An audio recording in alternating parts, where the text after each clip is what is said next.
Spider-Man is the perfect superhero for a video game adaptation. Everything about him can be gamified, with the webhead coming with a whole host of unique abilities and powers that lend themselves perfectly to incredibly satisfying gameplay mechanics. It's why over the decades there have been tons and tons of tie-ins and adaptations, and why even in the very worst ones, looking at you, the amazing Spider-Man 2, you can still have an immense amount of fun just indulging in the swinging mechanics and roaming around NYC doing whatever a spider can. While the art of web swinging and web shooting has been perfected over the years to the point where there's a genuine claim to throne for a good few games, though for my money it is a two-horse race between Spider-Man 2 and Insomniac's Spider-Man, there is one area where every single Spider-Man game falls down and stops you, as the old overused saying goes, truly feeling like Spider-Man. The wall crawling. It's the wall crawling. So, I'm Josh from WhatCulture.com, and this is the one feature all Spider-Man games get wrong. Despite it being a major part of the character's toolset, informing everything from how he moves around levels to how he actually attacks his foes, it's been an area that's mostly been left ignored or treated as an afterthought in the games. Which is odd, right? I mean, especially if you go back and actually look at the reviews for Spider-Man games over the years, which I obviously have done for this video, you'll notice that the wall-crawling segments are always under heavy criticism, and yet they've never been properly addressed. Swinging around NYC will be lovingly tweaked and tinkered with until every subtle animation and thwip of the web looks like a comic book panel brought to life, but just attaching yourself to a wall in a Spider-Man game turns into a wrestling match as you try to make sure you're angled correctly, then you press a button and wait a second, and then just have to look on in disbelief as the camera glitches out into Spider-Man's arse. Now, overlooking or undercooking this mechanic doesn't immediately mean that Spider-Man PS4 is like a 4 out of 10 disaster or anything like that. These games are still great in spite of this recurring issue, but the problem is, they could be even better if they gave some love to this signature part of the character.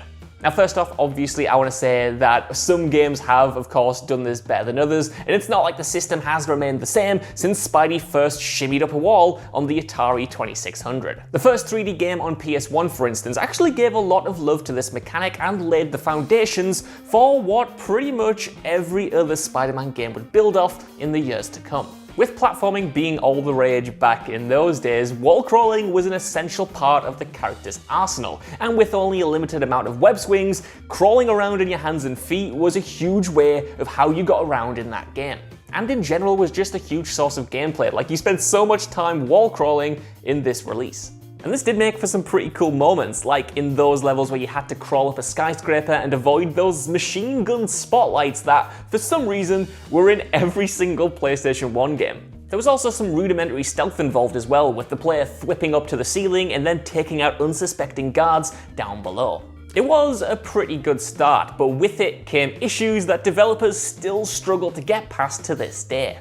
For one, anything other than a flat surface would have Spidey like spinning around trying to figure out and trying to compute how he could possibly get over a 1 centimeter large lip on top of a building. However, it was the camera which was the biggest hurdle. After all, there's no point giving you a full view of Spidey's body when he's on a ceiling if you can't see the criminals that are shooting at you from below.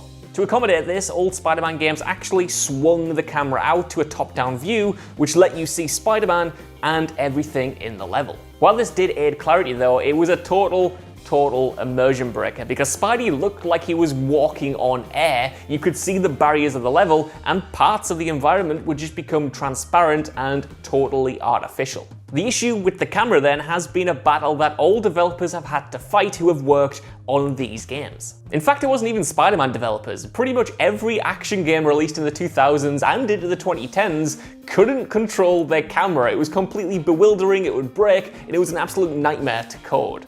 Regular 3D action games would struggle to make it work without it freaking out and giving you the inside view of a character's skull, and those concerned characters who were mostly just on ground level, not someone who could swing around and cling to buildings and go upside down, so you can imagine that the problem was just exacerbated. Wall crawling being left in the lurch sucks in particular though, because you'd imagine that it and stealth segments should go hand in hand. That's like a match made in heaven. Especially today, because now most action games do have stealth segments, but they're not always, how should I put this, organically implemented. Take the Arkham series, for instance. Those games had genuine industry-leading stealth segments, and yet they were let down because Batman needed a convenient set of gargoyles in every single room he entered.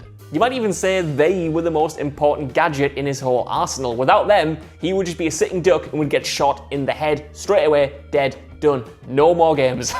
Spidey doesn't need this kind of gimmicky level design to make stealth work though, because I mean, he can literally just stick to any surface or can find shadows anywhere. They don't have to be on top of a vantage point that is man-made. And don't get me wrong, some Spider-Man games have done this well. The Amazing Spider-Man and Shattered Dimensions both had pretty good stealth, and webbing people from the shadows while you were clung to a wall felt pretty satisfying.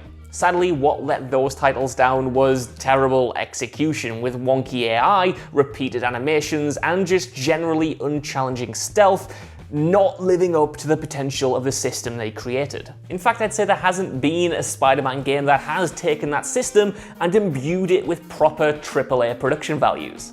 And yep, Spider-Man PS4 has stealth segments, it has absolutely loads of them, but they aren't centered around the wall-crawling mechanic as they were in The Amazing Spider-Man. Instead, you're just doing the Batman thing again. You're going to ledges, you're going to lampposts, you're going to predetermined vantage points, but why? Well, obviously the reason is that it's difficult, extremely difficult to make compelling and challenging stealth segments when the player has so much freedom, but it doesn't mean it's not worth the effort or impossible to figure those problems out and kind of smooth the issues over.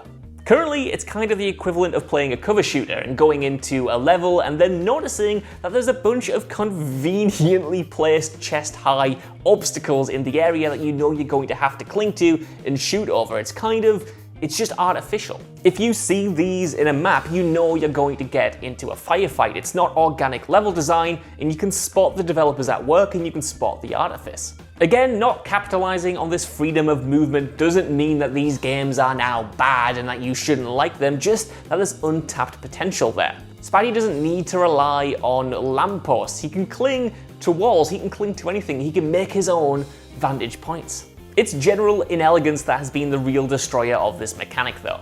The webhead might look lifelike moving along a flat surface, with each pop of the shoulder blade realistically detailed, the contortions of his fingers painstakingly animated, but it's all for naught if a small pipe sends the character flying into the floor or brings the character himself to a halt as the game glitches out while figuring out the best way to move him around the obstacle. This is an exact issue that frustrated some fans, including me, when it comes to Insomniac's latest Spider-Man game.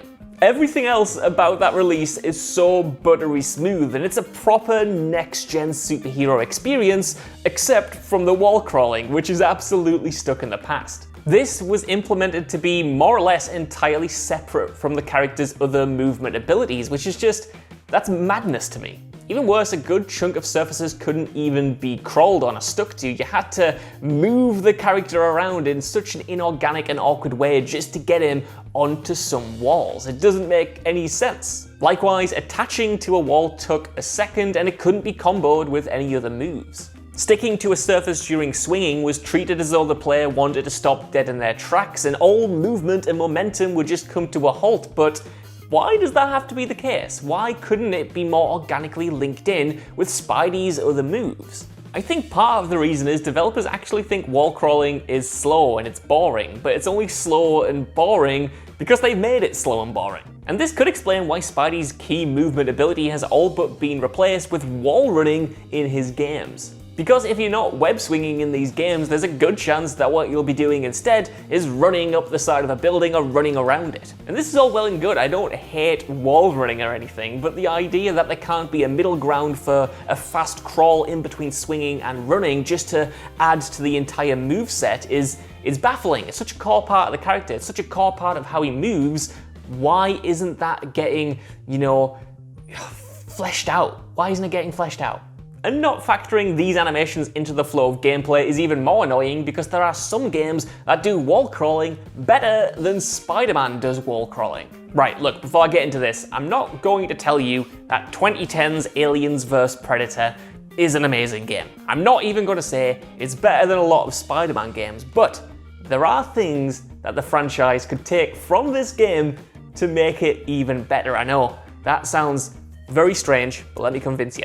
That's because this game actually nails the ability of being able to crawl around any surface and then take your prey out from below when you're playing as the Xenomorphs. Going from wall to ceiling and back again isn't hampered by a dodgy camera, and it actually is kind of fluid and feels really good to control. Sure, it's not perfect by any means, but there's nothing there that couldn't be solved by 10 years of experience and the production budget of a AAA Sony exclusive. And look, don't get me wrong, I'm not using this comparison to say that all wall crawling sequences should be first person and have Spider-Man cracking open the heads of enemies with a second mouth, though I think I've just had an amazing idea for a man-spider game. Just that it's a bad look if Aliens vs Predator is beating the hero at his own game. Also, there's just no shame in cribbing what works, no matter how unlikely the inspiration might be. Also, there is another little game that actually perfectly highlights how Spider-Man is failing to live up to his own potential. The latest Zelda game, Breath of the Wild, in its attempt to give the player as much freedom as possible, lets them climb literally anything in the open world environment. There's challenge and a sense of progression because the climbing itself is tied to a stamina meter which can be upgraded, and the fact that weather affects the efficiency of your climbing. For instance, rainy weather makes you slip down rocks, but all of that makes it even more satisfying to indulge in satisfying your own curiosity. You can see something in the distance, think, I want to go to there, and then climb it. It might take a little while, but you will get there and it will scratch that itch and make you feel like a reward just for indulging in one of the mechanics. Even better, it's smooth and fluid, and Link moves around the environment with grace and speed, and it's not a slog, it feels good. It's part of the appeal of the gameplay. Put simply, in this way, The Legend of Zelda is actually a better Spider-Man game than most Spider-Man games. Yeah, it makes me feel uncomfortable saying that as well. And yes, again, while I know that you can, for the most part, climb anywhere in different Spider-Man games, that sense of exploration and the incentive to do so isn't the same, it's not there. For instance, there are a few places in any of the Spider-Man games that you can't get to faster by either wall running or just plain old web swinging and jumping and shimmying your way up there. It's a shame though, as this is a whole plane of exploration that's just being ignored. It would actually encourage you to stop and look at the environment rather than just swinging past it and never glancing at it again. With NYC obviously set to be reused for many Spider-Man games to come, having these nooks and these crannies would allow the developers to give the city detail and depth and set their version apart from ones that came before. It would give players a chance to appreciate the micro elements of NYC rather than just the big picture, rather than just looking at Central Park from the top of a skyscraper. I mean, that's good, I don't want that to go away, but you can have both. And listen, I realize that talking about Spider-Man's totally not terrible wall crawling for 10 minutes now might sound like overkill, and it might sound like I'm nitpicking far too much. But the fact is, this is a feature and a system and a mechanic that's been mistreated for decades now, and nobody seems to care, and nobody seems to want to sort it out. This has made it even more baffling because every time a new trailer comes out for one of these games, the web swinging in particular is absolutely, obsessed over. People really go all in on the minutiae of how it works, and give feedback to the developers becomes a big thing on the internet. Everything from the speed to the animations to how physics heavy it is comes under intense scrutiny, and often that can help the developers make a better game by getting that feedback and then adjusting accordingly. And yet, arguably an ability as essential and integral to the Spider-Man character as that doesn't get even a fraction of the same attention. So, with so many Spider-Man games building on what came before and refining the perfect web-swinging system, I think it's time that wall crawling got the same amount of love and attention and respect and other descriptors that I can't think of right now. If you want players to truly, really feel like Spider-Man, there it is again. You can't keep not giving some love to one of the character's most unique and biggest strengths. So those are my long, perhaps unneeded thoughts on the wall crawling mechanic in Spider-Man. I want to know what you guys think down in the comments below. Is there anyone out there who actually agrees with this, or am I just going a bit kind of stir crazy on my own here? And do you think that Insomniac need to improve on this element going forward? I genuinely really want to know what you all think and which games that you think did this system the best, because I don't know, even though I've been trying to play them all. Either way, while you're down there, could you give us a like, share, subscribe, and head over to WhatCulture.com for more lists and news like this every single day. Even if you don't, I've been Josh. Thank you so much for indulging me and watching, and I'll see you soon.